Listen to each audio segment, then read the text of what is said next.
चला आपण बटोरे करूया. ते बटोऱ्यासाठी पीठ मलायचं आहे. 3 वाटी मैदा घेतलेला आहे आणि 2 चमचे साखर घेतलेली आहे. आणि आता 10 वाले डबे 2 मी घेणार आहे.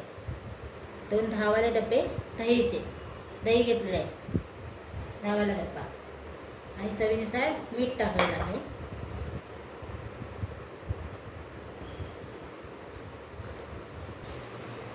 आता मिश्रण मी एकजीव करून घेतलेलं आहे आणि आता थोडं थोडं आपण पाणी घालून त्याला घट्टच मलायचं आहे. घट्ट मळून ठेवायचं आहे.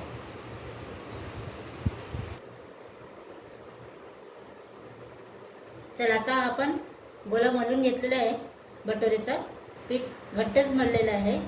सकाळी परत आपण मळायचं आहे. सकाळी बनवणार आहे मी आणि तुम्ही 2 तासासाठी मळून ठेवलात तरी चालेल. चला आता आपण बटोरे बनवूया. रात्री पीठ भिजून ठेवलेलं ना ते असेच लहान सरक लाटायचे आहेत.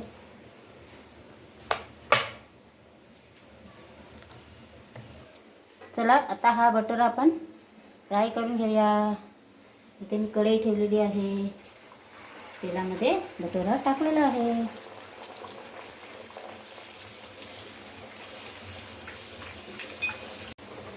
चला असा टम्म आपला फुगलेला आहे बटोरा.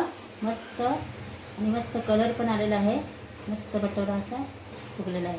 छोले बटोरे आपण केलेले. मस्त असा बटोरा आपला फुललेला आहे, तयार झालेला आहे. बघा तुम्ही बघू शकताय. मस्त एकदम फुलून वर आलेला आहे बटोरा. सगळे झाले. चला छोले भटुरे आपले खाण्यासाठी तयार आहेत. माझा व्हिडिओ आवडला तर लाईक करा, शेअर करा, कमेंट करा, सबस्क्राईब करा. स्वस्त खा, मस्त राहा. Bye bye.